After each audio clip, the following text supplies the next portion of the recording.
A very good morning, students. Welcome back to online session on programming for problem solving course. In our previous video, we started your fourth unit and we discussed structures concept. We have defined what is a structure and being an object, how we can do the declaration, definition and initialization of a structure we have discussed. So structure declaration generally we are doing before the main function, that is outside of all the functions, so as to make the scope ready in all the functions. And structure definition, basically we will create a variable of structure type and we are calling it as structure definition. And structure initialization, something like an array, we can do the initialization of a structure, or individual elements also we can initialize within a structure. So in order to access the elements or in order to access the fields from a structure, we are using the dot operator. And we said dot operator is a direct selection operator. So all these concepts and example programs we have discussed in our previous video. So in today's session,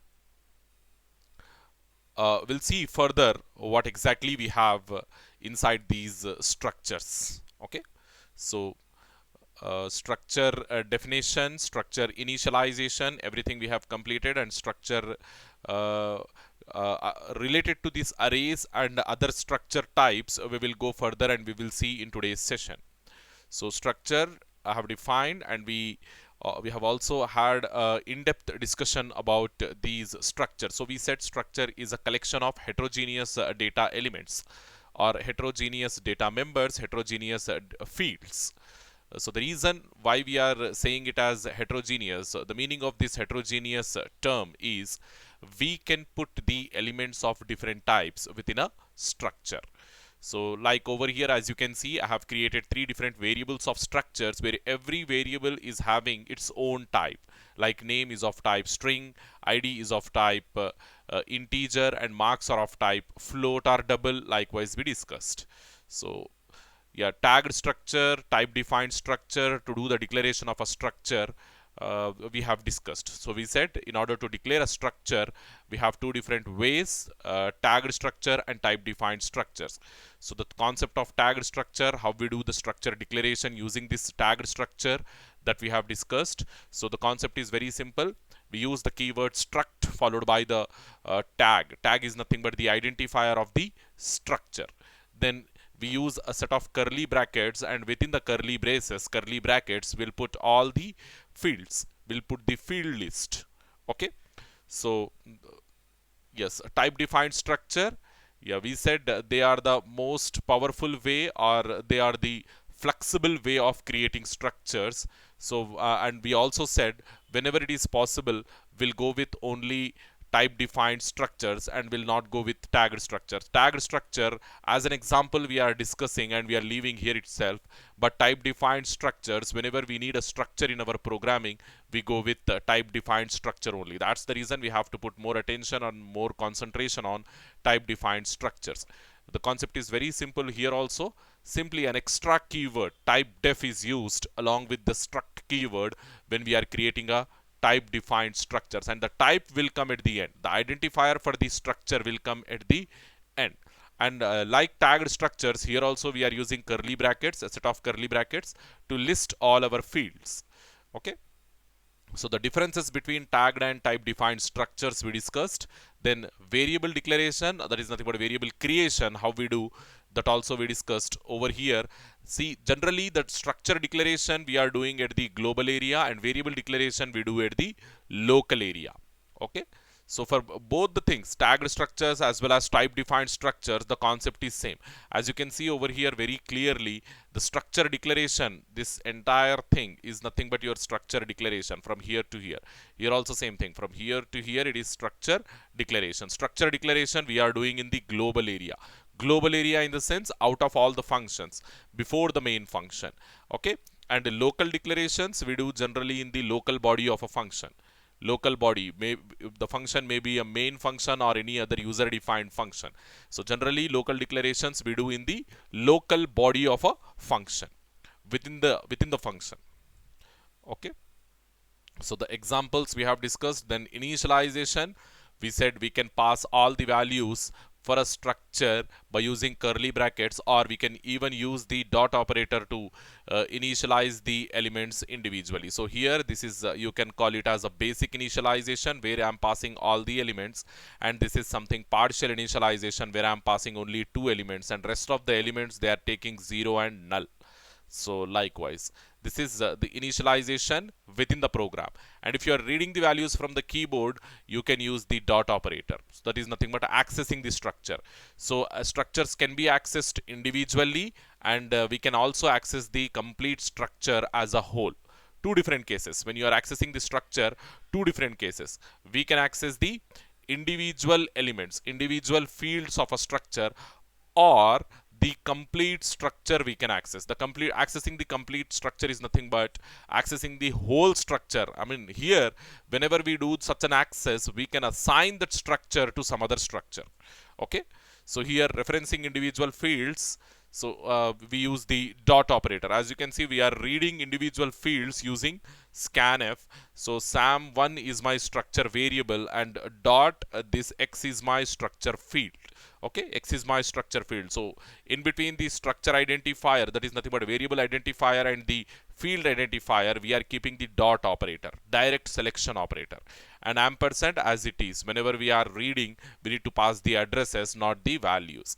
So when we are printing, we are passing the values, and that's the reason there is no ampersand before the variable identifier. sam1.x will give the x field value, and sam1.y will give the y field value. sam1.t will give the t field value. Likewise, u field value. You are accessing all the fields of a structure, values of a structure. Okay, so for this also we demonstrated the program. And operations on the structure, we said we can assign one structure to another. So over here, as you can see, before the initialization, sam2 and sam1, they are having different elements, different values. But after, when you are initializing sam1 to sam2, all the values are getting copied from sam1 to sam2. So after initialization, both my sam1 as well as sam2 variables are holding the same content. As you can see over here, I have demonstrated that one. Okay, so the next, this demonstration for assigning assignment operator between structure variables we discussed in our last session, previous session. So in today's session, we discuss one of the important topic, pointers to structure, pointer to structure. Yes, structures can also be accessed through pointers. Already we said whenever we have a normal integer variable, directly we can access that integer variable content using a identifier.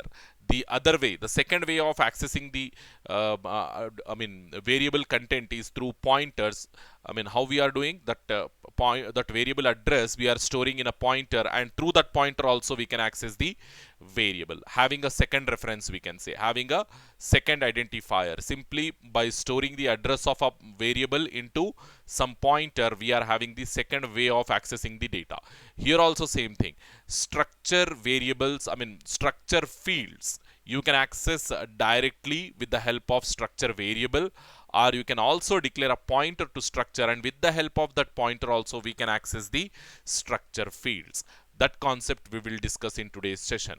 Using pointers is one of the most common methods used to reference structures. So generally, whenever we implement data structures, we go with the pointers only. Will not do the direct access, will not go accessing elements directly anywhere, believe me. So whenever we go for implementation of data structure, we do rather indirect access, will not access the elements directly. So when we go for data structure, you will understand this thoroughly. Here also you remember this point. So variable content, structure content, array content, whatever data you are having into your objects, will not access them using identifiers. Accessing them using identifiers will consume a lot of resources from your computer. That's the reason we are not accessing them directly with the help of identifiers. Rather, what we do means we'll take their addresses.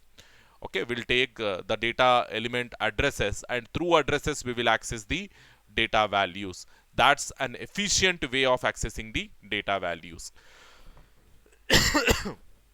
Excuse me. Yes. Yeah, we'll go and we'll see what further concepts we have. So over here, I will explain this with the help of a demonstration, with simple demonstration. Yes. Let us assume I have a variable int a equals to some 20. So now for this 20 to store, we'll get a memory block. Okay, we'll get a memory block, and in it, the 20 value we are storing. A is an identifier to access this 20 value. So if I declare a pointer int star aptr, because I want to store the value of an integer, address of an integer, so I need an integer pointer. So declaring an integer pointer int star. So now aptr is equals to, I'm saying ampersand a, storing the address of a into aptr. So let us assume over here the address of this a is 1001. So what I have done, I have declared another variable, a special type of variable known as a pointer variable, and in this pointer variable what I am doing, I am storing the address of a, that is nothing but 1001. 1001. So if you store the address of a variable into aptr, now we have two means. One, with the help of a you can access this value, and one with the help of aptr you can access this value. According to the programmers, I mean, not only programmers, according to the research, we can say, which one is the efficient way of accessing the data value? Using pointer. Using pointer, if you access this data value, it is an efficient technique. Okay, it is an efficient technique. Accessing with the help of identifier this value, it will consume a lot of computer resources. So generally, whenever you develop an application, you have to go for minimum resource consumption. So because of that reason, whenever it is possible, we'll try to access the data values with the help of pointers rather than accessing them directly with the help of identifiers. So this is not only this is not the only reason because of which we are going for pointers. There are many other reasons. Because of that, the pointers are having advantages over identifiers. So that you will come to know, as I said, that you will come to know in your third semester when we go for data structures. Okay, so quickly what we have to do now, there is a link between aptr and a, like this. You will get a link when you are storing the address of a into aptr. You will get a link like this. So now we have two means to access the value. So how to get the value? With the help of identifier, simply place the identifier wherever you need the value. Simply place the identifier, you will get the value 20. How to get the value using this aptr? Yes, you have to redirect that one, star aptr. Redirection operator we have to apply on the pointer. We are calling it as redirection operator. So when you redirect it, you will get the value. When you redirect a pointer, you will get a value. So we set star aptr. Doing star aptr is same like a. Okay, is same like a. I have shown the reason also. I have explained this thing in your class as well. Okay, now quickly, yeah, we'll go with structures now. We'll go with this same concept in our mind, with this same pointer concept in our mind, we'll go with structures now. So we have created a sample structure. In our previous video, we have created a sample structure. So now what I'm doing, I'm creating a variable of structure sample. How we can do that one? A variable of structure sample. Sample is my structure name. Sample, I'm creating SAM. SAM, SAM1, let us assume. SAM1 is my structure variable. So now inside this sample we have different fields, like you have X, Y of type integer, you have T of float, U of type character. Like these four fields we have. You just go and you see that one over here. See, X and Y of type integers, T of type float, and U of type character, and sample is my structure name. So now storing the integer variable's address, in order to store the integer variable address, we have created an integer pointer. So now I want to store the address of sample structure. I want to store the address of sample structure variable. So what I have to do, I have to create a sample pointer. When I want to store the address of a sample variable, when I want to store the address of an integer variable, I am creating an integer pointer. When I want to store the address of a sample variable, I need to create a sample pointer. Creating a sample pointer, it is very easy.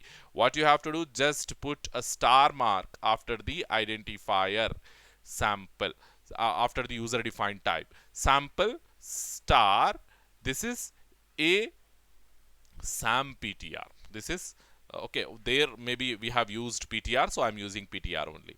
So now this PTR is capable of holding SAM1's address, isn't it? SAM1's address. So now how I can do PTR equals to ampersand SAM1, store like this, ampersand SAM1. So now this PTR is pointing this SAM1. This PTR is pointing this SAM1, something like this. SAM is here and PTR is pointing to that SAM1. So using SAM1, how we can access these individual variables? We can access SAM1.x, SAM1.y. Okay, we have discussed these things. Direct selection operator, using direct selection operator. How we are accessing? Using direct selection operator. Your direct selection operator is nothing but the dot operator. Direct selection operator. So what is that direct selection operator? The dot operator. Dot operator. Using direct selection operator, dot operator, we are accessing the individual fields. When you are accessing them using structure variable directly. Structure variable directly. So SAM1.t, SAM1.u. So like this. Okay, like this we are accessing all the elements directly with the help of direct selection operator. In all places we are using direct selection operator. So let us assume if I want to access all these structure fields.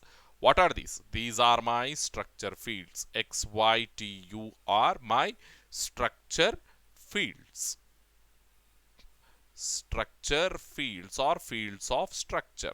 So if I want to, we also call them as members of a structure. So if you want to access these members or these fields with the help of this PTR, now I want to access them with the help of pointer, which is holding the address of SAM1. How I can do that one? Simply we have to go for indirect selection operator, because we are accessing them indirectly, isn't it? Using dot operator, using variable is accessing directly. So we are using the direct selection operator, dot operator. So now using PTR, using pointer, if you want to access them, that comes under indirect selection. We are not accessing them directly. We are accessing them indirectly. So what we have to do? We have to go for a special type of operator, that is indirect selection operator. So what is that indirect selection operator? It is a combination of two different tokens. Indirect, okay, indirect selection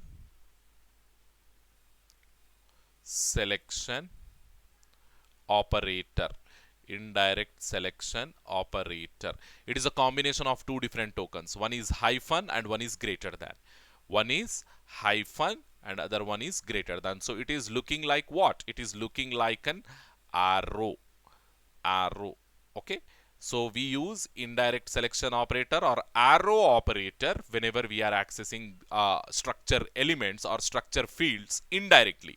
Accessing structure fields indirectly in the sense with the help of what? With the help of pointer. So if you want to access them with the help of pointers, you have to go for indirect selection operator, because accessing data members or accessing member fields is a way of using pointers is a way of indirect accessing. It is not the direct accessing.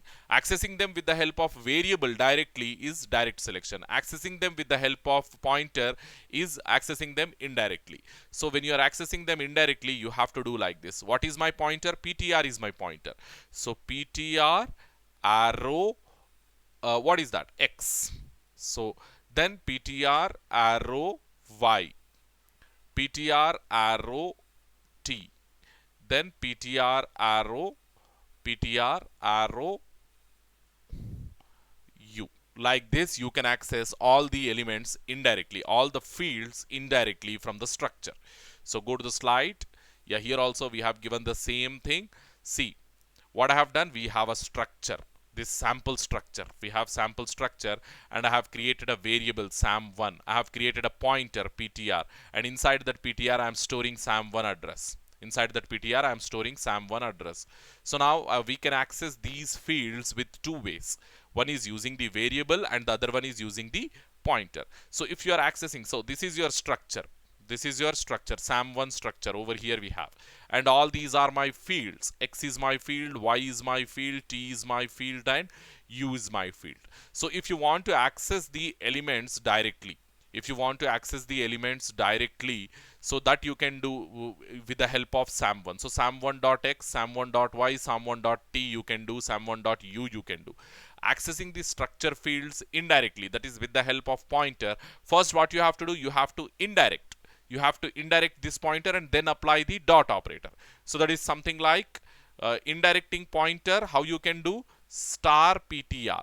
Star ptr will give the structure address, sorry, structure reference. Star ptr will give the structure sam1 reference. Sam1 reference dot x will give the value. So like that, same thing, star ptr dot t, star ptr will give you sam1 reference dot y, and then star ptr dot u. So like this you can access, because over here I will demonstrate that one. See, doing sam1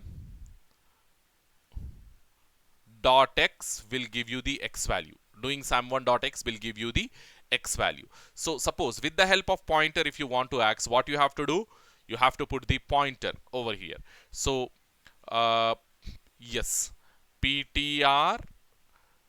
So for this ptr, how you can indirect? Yes, apply star, that will indirect to x. So how this entire thing will become sam1, that I will show you. Star ptr dot x will become sam1 dot x. How it is?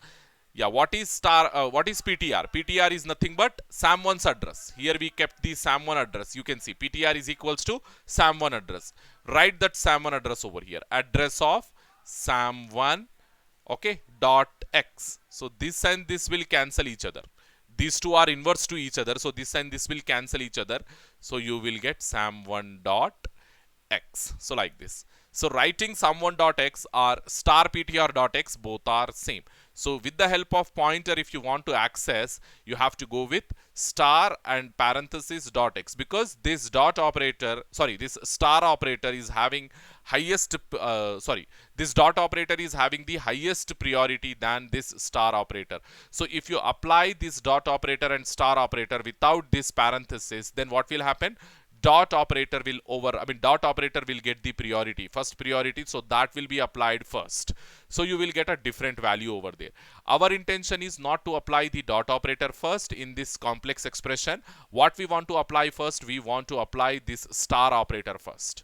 So inside this complex expression, what I want to do, I want to apply this star operator first. So how I can do that one? Simply star ptr, then override the precedence by simply applying this parenthesis. Override the precedence by applying this parenthesis. Then what will happen? This star operator gets the highest priority than this dot operator. So this star operator will be evaluated first. So then evaluation of this star operator on the address will give you sam1 reference. So when you have the sam1 reference, apply the dot on it and x to get the actual field value. Okay. So in that way. So the next thing, doing like this, applying star and applying parenthesis to override the precedence, all these things are quite complex, isn't it? All these things are quite complex. So in order to replace this concept, in order to replace this confusing concept, the developers have come up with a simple operator, that is arrow operator. So whenever you are doing the indirect reference, don't go for this one. Directly you can apply the arrow operator so as to access the individual elements from this structure, individual fields from that structure. So quickly, first we do the example of this structure by using this indirect selection with the help of star only, with the help of indirect selection operator only, redirection operator only. So quickly go to your Dave CPP and start writing a simple program. See, I suggest you to practice all these things as I am doing over here. So hash, sorry, I need to take small letters, include stdio.h, then write the structure, type def type def struct, then int x we have taken, int y we have taken, int sorry, character t we have, float t we have taken, float t we have taken, then character u we have taken. So my structure name is sample. Sample is the identifier. Then go with int main of void. So now declare the sample variable, sample sam1. I'm doing the initialization here itself instead of reading from the keyboard. So sam1, or else shall we go with reading the values because we have not done any example. Okay. So printf, how we can read the values from the keyboard? Enter the values for sam1, isn't it? sam1. So then scanf, read the values. How we can read? So first integer, second integer, third float, fourth one is character. So like this. Now pass the address of first value, sam1 dot x. Okay, then pass the address of second, sam1 dot y.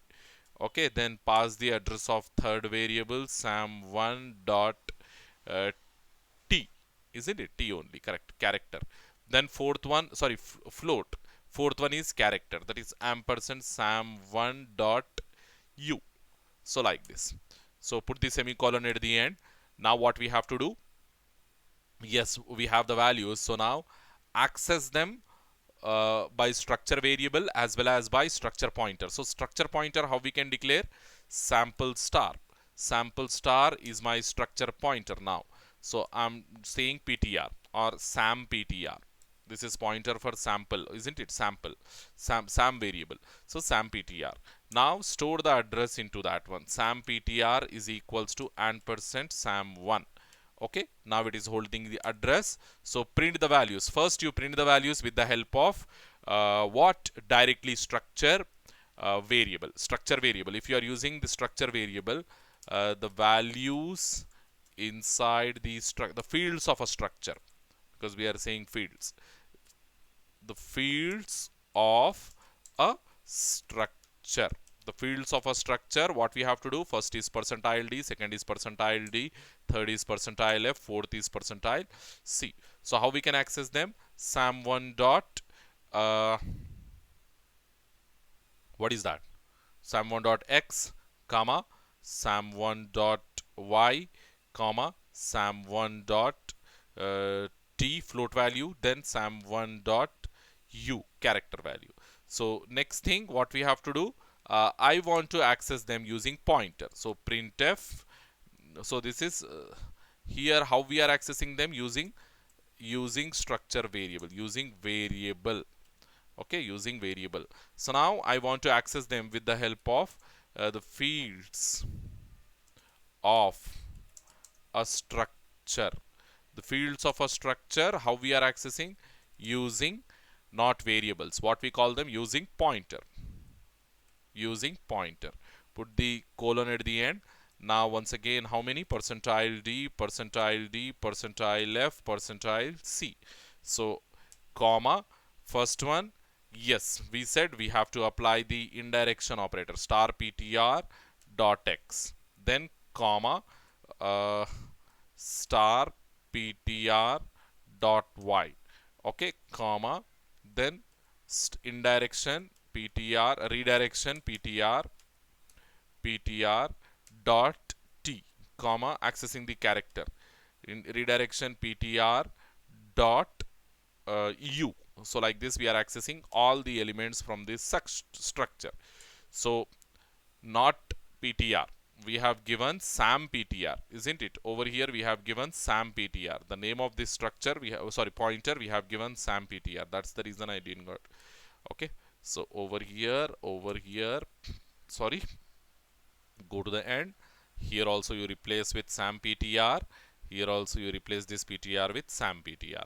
So now my concept is clear. Save it, give some sample.c, save it, overwrite it. Now run it.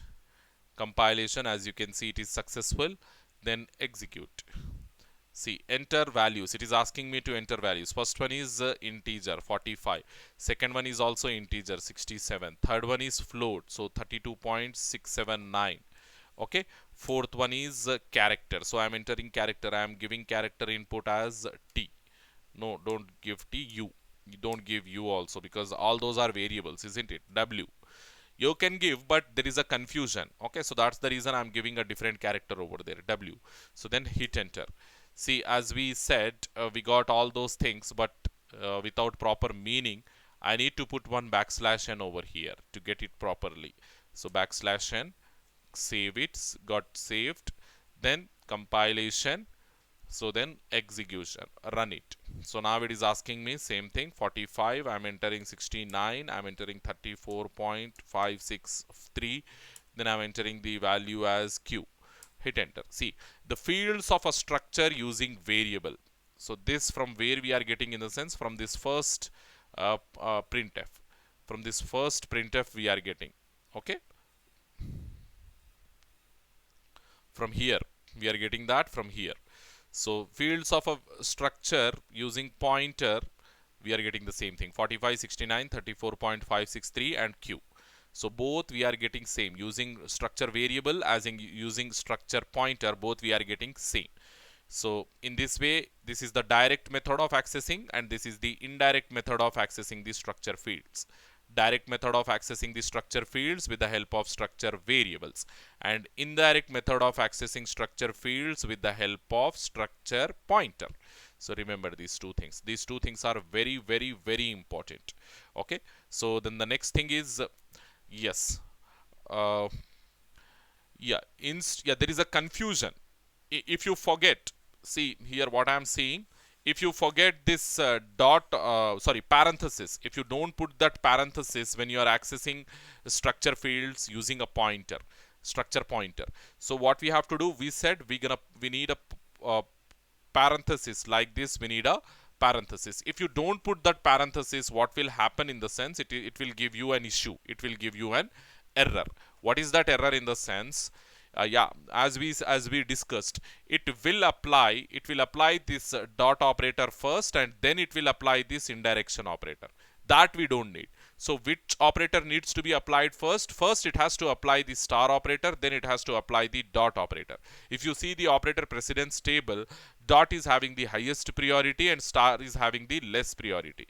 So you need to put like this. So instead of keeping like this, if you put like this, again it is also an error. Doing like this is also an error. So already dot is having highest priority, and by giving this parenthesis, you're asking the compiler to evaluate this dot first and then evaluate this redirection. Dot direct selection first and then the redirection. So again, here also doing like this also is an error. Both these ways are confusing and both these ways are error. Okay. So yes, doing like this, it will also be interpreted like this only. So like this means it is having completely different meaning in our compiler. So our intention is to we want to evaluate redirection first, then the selection, direct selection. Redirection first, then the direct selection. But if you apply the parenthesis in this way, if you don't put the parenthesis at all, if you don't put the parenthesis at all, or if you apply the parenthesis in this way, both will evaluate the dot operator first, that is direct selection operator first, then the indirection, that is nothing but redirection operator. So yeah, we should avoid this type of confusion. We should avoid this type of what we call complexity in our programming. So rather than going with this parenthesis, because it is having some kind of confusion in programming, so rather than going with this parenthesis, what we are saying means we are going with indirect selection operator. Okay. So to avoid, yeah, here you can read that one. To avoid the above confusion, to eliminate the problem with pointers to structure, a special operator known as indirect selection operator is used. So that indirect selection operator, the symbol is like this: the hyphen and the greater than. Hyphen and greater than. So we call this as indirect selection operator. Okay. So this indirect selection operator, simply put this indirect selection operator in place of dot operator. For dot is direct selection. When you have a variable, you use dot. Arrow is, that is nothing but hyphen and greater than symbol. Arrow is indirect selection operator. Simply use this indirect selection operator whenever you have a structure pointer. The concept is very simple. So now see here, the same thing we are discussing. So doing like this is direct selection, doing like this is indirection, and doing like this is indirect selection. So three things you have to remember. So when you have a variable, you can go with the direct selection operator. This is not the efficient way. Then you have a pointer to structure, so you can go with star and dot. Star and dot, we call it as indirection.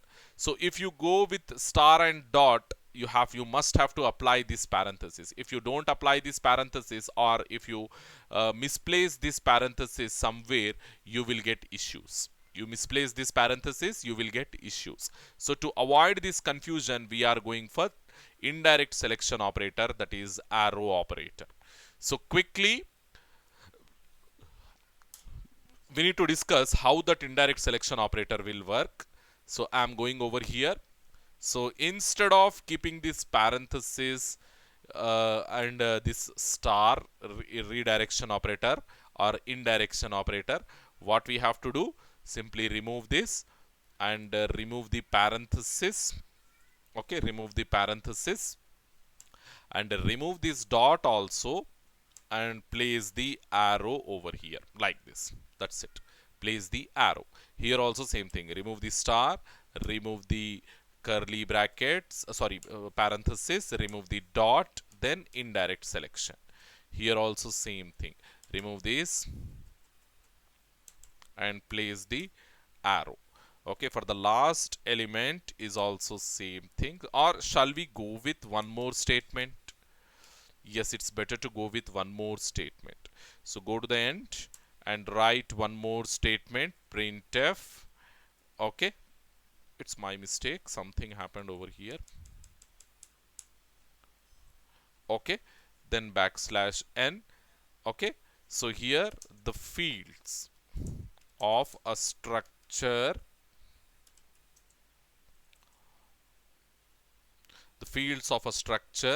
using pointer indirect selection. So how it will be?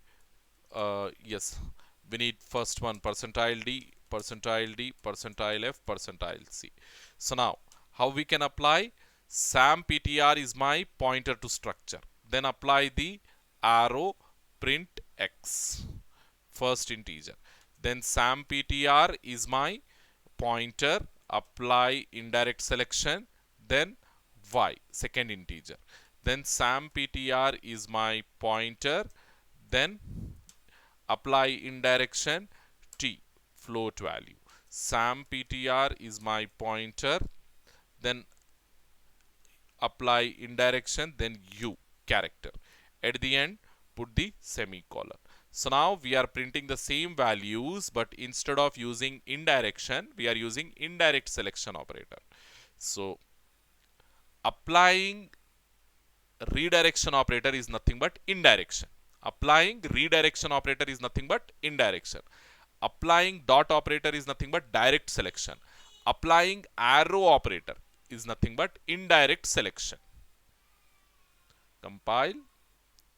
Compilation successful. Now run. So we should get the same result. So first value it is asking integer. So 45, 98.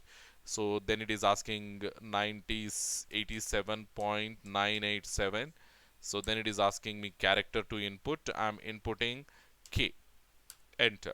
See here, whatever input I have given, This is with the help of variable I am printing. This is with the help of pointer I am printing. This is with the help of pointer and indirect selection operator, arrow operator I am printing. Yes, this understanding is very, very, very important, and I suggest you, whenever you have free time, whenever you have holidays or something, you prepare on this indirect selection operator, or that is nothing but arrow operator. Your data structures implementation, we use arrow operator many of the times. Many of the times. Arrow operator is very, very important. Okay.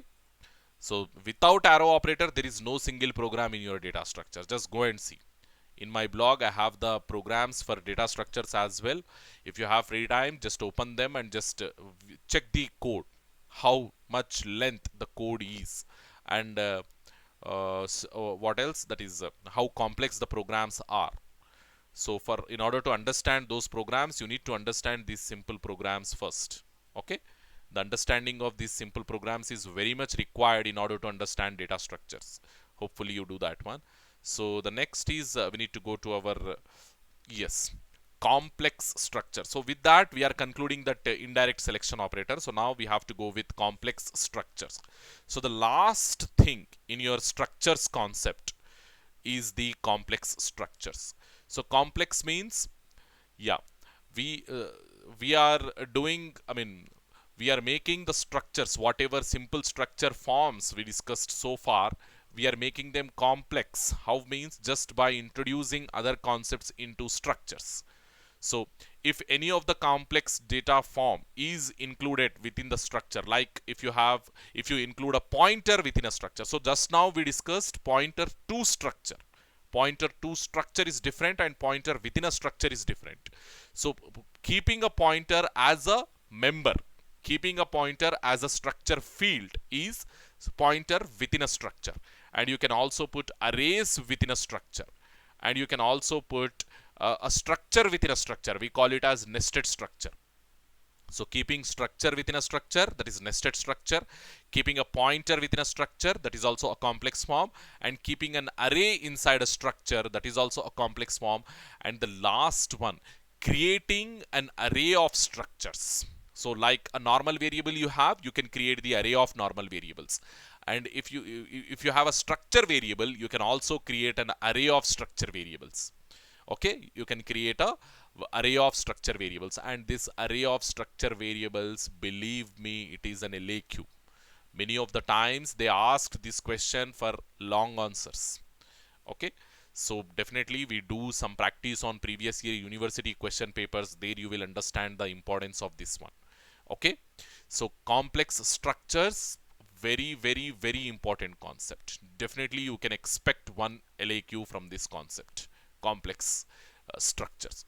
So in this section we study about how we can declare, define, initialize complex structures in our C programming. The concept is simple, but it is very important. When it is simple, if you understand it, then only it is simple. So as we are doing a different way of practice in our classes, we are executing the programs, we are writing on the board, and we are executing on that in that instance only. So I am expecting that same thing at your home as well. So after reaching home, just open my notes and prepare some theory as well related to the concepts, because in our classrooms I'm not discussing much of the theory, rather we are focusing more on programs, isn't it? We are understanding the stuff by executing the programs, by executing the logic only. We are not dependent on anywhere on the theory stuff. So theory, we discussed only the first 2 units, and at the time when we discussed first 2 units, there only I told you that just be habituate yourself as much as possible to coding, because your second unit, third unit, your third unit, fourth unit, fifth unit, they all deal with programs only. They don't deal with any kind of theory stuff. So here you might have understood that at every concept we are seeing programs only. We don't have anything other than programs. Every concept, every minute simple concept is also having some sort of program associated with it. And in your exams also, when you go for writing the exams, I told this to all my programming students, Writing theory is not sufficient. If you write theory, they will not consider. If you write pages of theory, they will not consider. If you write code, then only they will consider, and there is a possibility of giving full marks. Okay. Yes, you have to write the explanation in terms of theory, but you also need to write the sample programs for every concept. For every concept, definitely you have to write the program. Okay, hopefully you understood. So quickly we get into these complex structures and we see what are the different forms of complex structures we have. So there are different forms of complex structures, like as I said, nested structures, keeping a structure within a structure. So that is nothing but nested structure. Then we have structures containing arrays. So if you put an array within a structure, we call it as structures containing arrays. So you can also put pointers within a structure. So that concept we call it as structures containing pointers. And the last one is array of structures. So like a normal variable, how you are creating a structure variable, in that same way you can create a structure array as well, array of structures as well. Okay, so these two concepts are entirely different. Over here what we are doing, we are keeping a structure, keeping an array within a structure. Here creating an array of structures. Keeping an array within a structure is different, and creating array of structure is different. So these two concepts you have to understand the difference. Okay, so yeah, quickly we go with the first concept, that is nested structure. So here basically what we are doing, we are keeping one structure into another structure. So a structure can have another structure as a member or as a field member. So when a structure includes another structure, it is a nested structure. So keeping a structure within or inside another structure, we call it as a nested structure. So the concept over here you can see. So this outer structure, whatever we have, okay, this outer structure we named it as a stamp structure. Named it as a stamp structure. So inside this stamp structure, I have two fields. I have two fields, that is a date field and time field. So what are these now? Date and time. What are these now? They are also structures. Your date field as well as time field, they are also structures. So now, so these date field, it is also having three internal fields. Being a structure, it is also having three internal fields, that is month, day and year. And over here also same thing. Time field, being a structure, it is also having internal to it three different fields, that is hour, minute and second. So likewise the outer structure name is stamp, and the inner outer structure is containing two fields, that is time field and date field. So how you can access this date and time from this outer structure? Outer structure name stamp dot date will take you over here. And how you can access time structure? Stamp dot time will take you to this structure. So the innermost fields, whatever we have, like month, day and year, how you can access these things, in the sense, you just qualify the field names with the structure names. Okay. In that shell, how the layers you have, the outer layer is the outer structure, that is stamp. In that outer structure, we have another inner structure. So like this, the outer structure is stamp. In that outer structure, we have one inner structure, that is date. So inside this date we have three: time, year, month, day and year. Likewise same thing for your time structure. So inside, yeah, I just take, okay, let me go to let me go to your whiteboard. So over here, the outer structure, what is the outer structure name? Yes, we have the outer structure of some type, and the name of this is stamp. The outer structure, the name of this is stamp.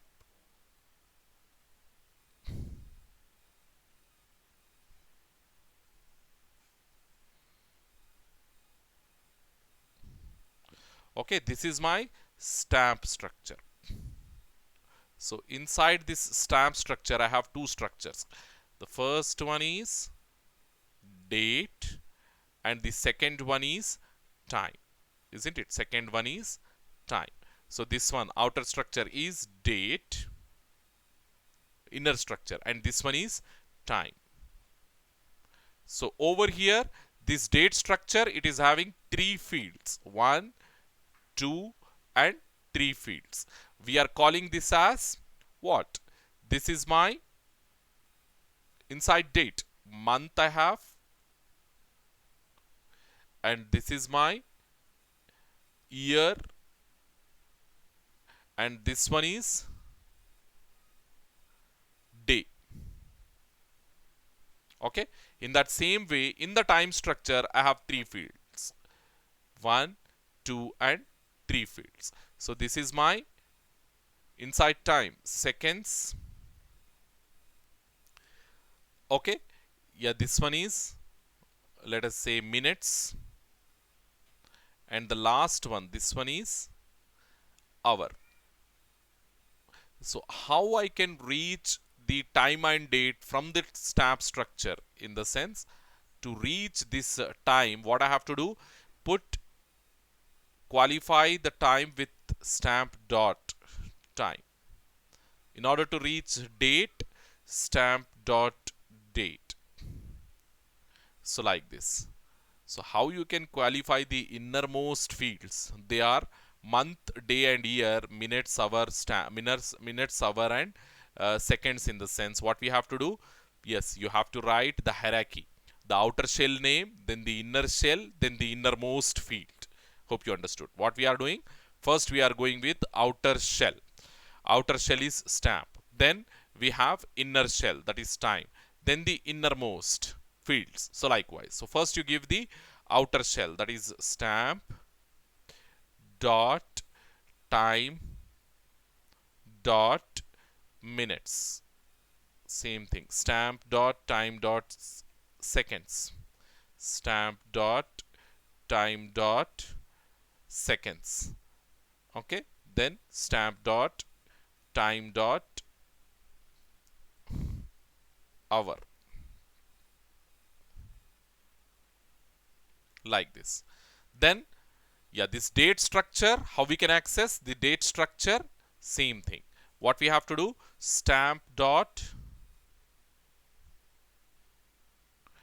date dot day. Then the second one, stamp dot date dot stamp dot date dot month and year. Stamp dot date dot year. Like this, we can access all the individual fields from a complex nested structure. So this is a complex structure, and how we are accessing, I have shown you. So in that way, you can access all the fields. Okay, so quickly, yes, what we do is, using this time structure we have, date structure we have, and we have stamp structure, time stamp. So using that stamp, okay, using that stamp, what we do, stamp structure we have created. So using that stamp, what we do means, we create another structure, that is job. So every job will have start time and end time, isn't it? So it is a more complex form. Within a see here, inside this stamp, what I have? Inside this stamp, I have date, and inside this date, I have three things. That is day, month, and year. Day, month, and year. So like this, a third level shell we are creating. So when you create job, inside that job, what you have? You are creating job over here, job structure over here. Inside that job, you are taking stamp. And inside this stamp, what you have? Just check over here. Inside this stamp, we have date. So inside the date, we have three other things. We have day, month, year, likewise. So it is a more complex form of your structures. So this thing we practice. So if you practice, if you are well to with this complex form, you can easily do any other form. So quickly we go and we practice this last form of structures that we have to. Yes, timestamp, how we can declare all these things, how we can initialize all these things we discuss. So quickly go and demonstrate that complex structure form. So in that complex structure, nested structure demonstration, I will show you how you can do the what we call initialization, declaration, definition, and accessing the elements. Everything we discuss over there. So complex structure, the first one we are discussing, that is a timestamp. So rather than going with that complex,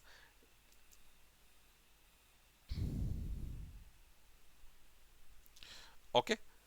So that complex I will give as an example, or if time permits, we'll discuss that one in our class. So here we do the simple form only. Only we create up to stamp. So within that stamp, we are having two things. That is date and time. So I will shift to my IDE. Here you start writing your program. So first what we have to do, include your header file. So then we set, yeah, we need a structure over here. Type def struct, inside it, yes, month will be reading like a name. So using character pointer also you can read. Okay, month. Then we have integer day. Then we have integer year. Month in the form of name we read, like January, February, March, April, likewise.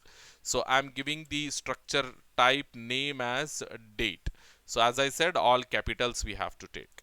Then next thing is type def struct. Okay.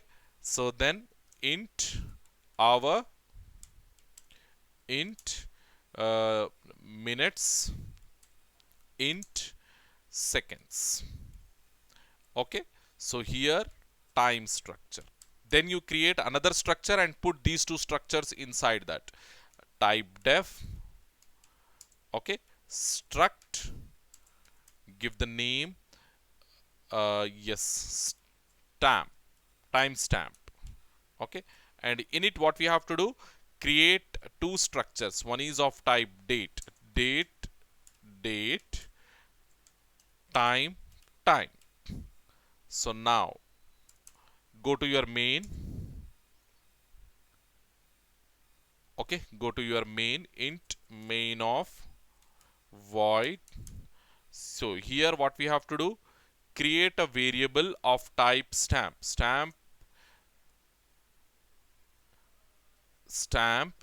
See, capital and small different. So capital stamp is the structure name, structure identifier, and stamp stamp is, or we can put stamp or simply st. Okay, this stamp is a variable. Just to have a differentiation, I am giving like that. I am doing the initialization here itself. So first, how we can do the initialization? Yes, character name we are reading, right? So you can put like this. So first I'm taking month. So month I can give like this. We'll just try first. Okay, maybe we will get issues. If we get issues, we will modify the program. So here I am saying May. May is the month, comma. Then because first we need to initialize date. The order you see. First we have to go with date initialization. And inside date, what you have? First month, day and year. So month I have initialized, then day. Day I am saying 08. Okay, 8th May 1987. Year. Then we have to go with the initialization of time. Inside time, hour, minute and second. So for that, take another curly bracket. Take another curly bracket. First hour. Hour is 12 hours. Minutes. Minute is 50 minutes. Seconds. Seconds is 45 seconds. Like this. Put the semicolon at the end. So this is the conclusion of my stamp declaration. So now print that stamp. Printf. Okay. Event date. Event date. How we gonna print that one? First we have to print month. Okay. Then we put, okay, then we put date, then we put year. So like this. In this form we generally print the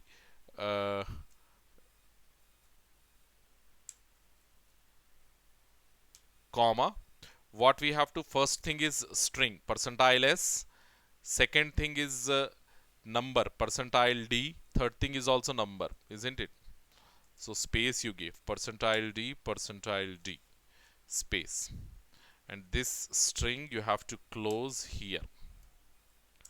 Okay, go to the end, sorry, go to the end and close the string, and now pass the variables. How we can pass month? How we can pass month? That is first my variable name st dot date dot month. So like this, comma, then pass the day st dot date dot month comma day. Okay, day, comma, then st dot day dot year. So like this, go to the end and put the semicolon. Definitely we will get issue over here. Compile it. As I said, we will get issue. What is that? It is saying 8 in octal constant.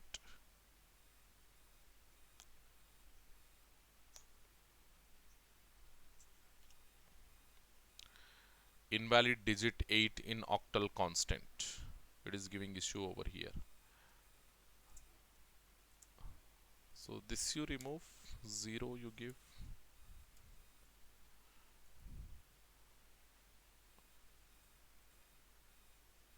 Yes, successfully compiled. Now run. As you can see, we got excellent.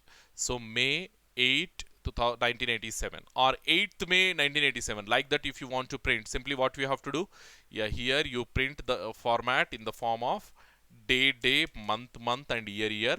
So here also this is percentile d, percentile s. So in place of month you put day, st dot day, then st dot date dot month, comma.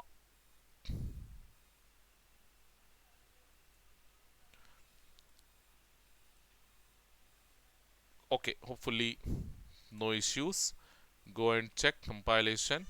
Yes, it is compiled successfully. Now you check.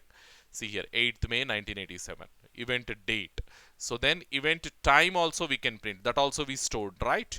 So event time, that is 12 hours, 50 minutes, 45 seconds. Printf event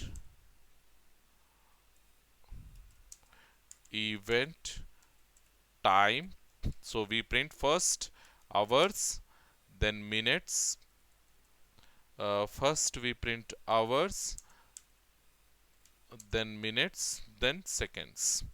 Here put the colon, then percentile d. All are percentile d's. Percentile d. Then comma, st dot. First hours we are printing. Time dot hours. Okay, then minutes. St dot time dot minutes. Okay, then st dot time dot seconds, like this. Put the semicolon at the end. Save this. Okay, then compile. Compilation is successful. Now run. As you can see, we got both event date and event time from the complex structure, that is nested structure. So save it, compile, and run it.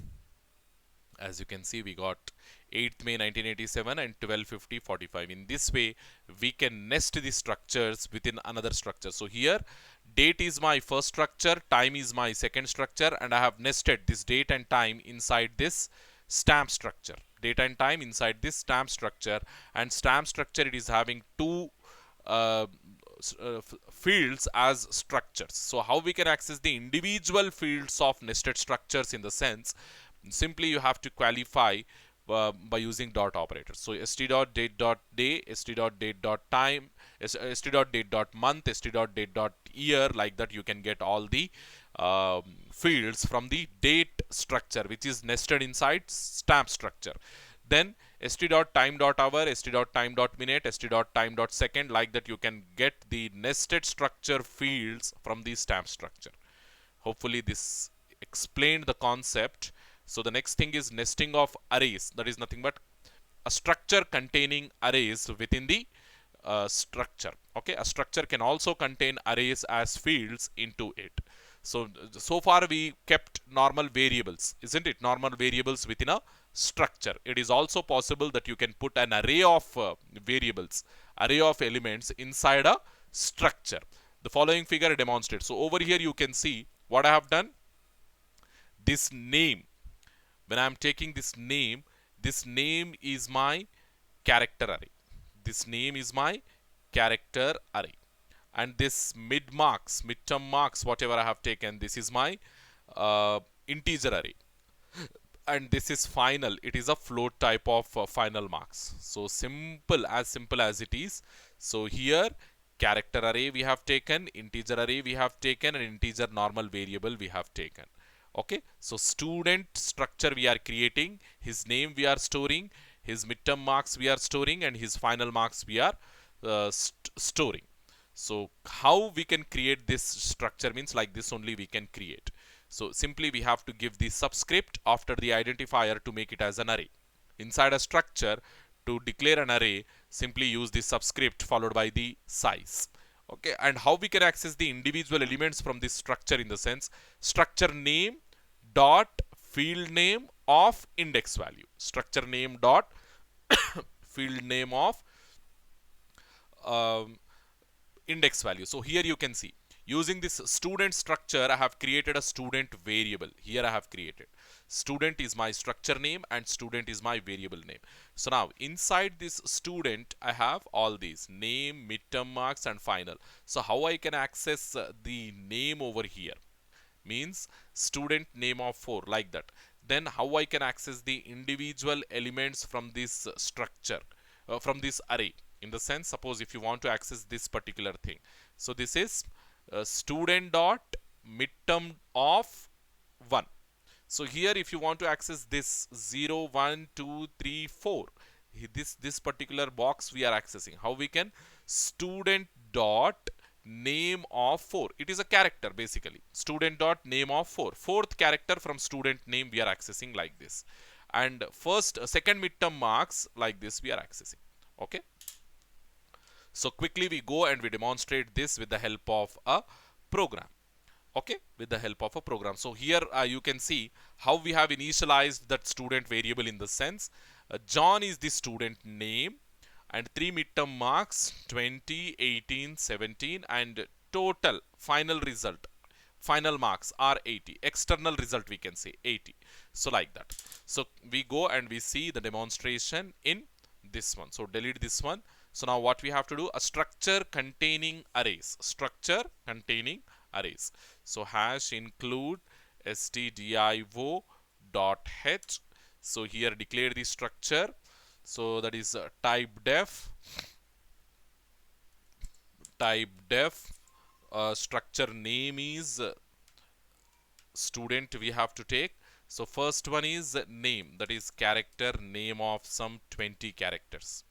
Then mid marks, isn't it? Marks integer mid term of 3 midterms, let us assume. So then integer final marks, final exam marks, external exam marks. So the name of this structure is student. Put the semicolon at the end. Now go to your main function, int main of void, and here what I have to do, create the variable of student structure.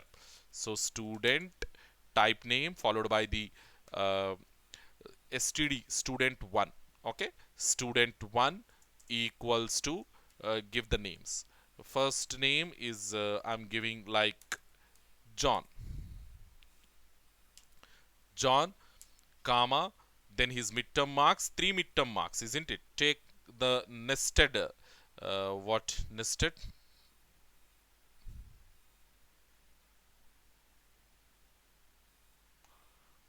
okay, take nested midterm marks. Here I'm taking like first midterm he got 18, second midterm he got 20, and third midterm he got like 40, not 40, it should be less than 20, right? 19. So then the final marks he got, let us say 75. So like this we can initialize this student structure. I am creating another student details, that is std2. second student. Okay, uh, how we can just put the name of the student, that is Albert. Albert is the name.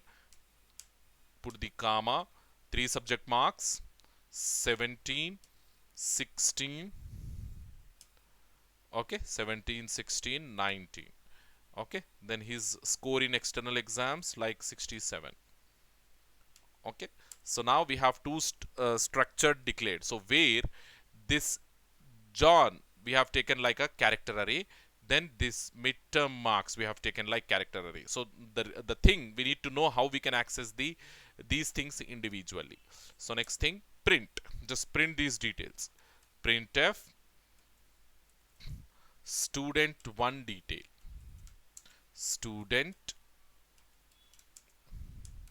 1 details. So what are they? First thing is percentile S. Okay, student name. Then second thing is his marks, midterm marks. Okay, percentile D, percentile D, percentile D, 3 midterm marks. Then final marks, that is also percentile D. Now how we can, first thing, student name, how we can pass? So std1 dot name. So this one. So then comma, first midterm marks, std1 dot midterm of 0, first midterm. Then second midterm, std1 dot midterm of 1, second midterm. Then third midterm, std1 dot midterm of 2, third midterm also we passed. Then comma, then final marks, std1 dot final.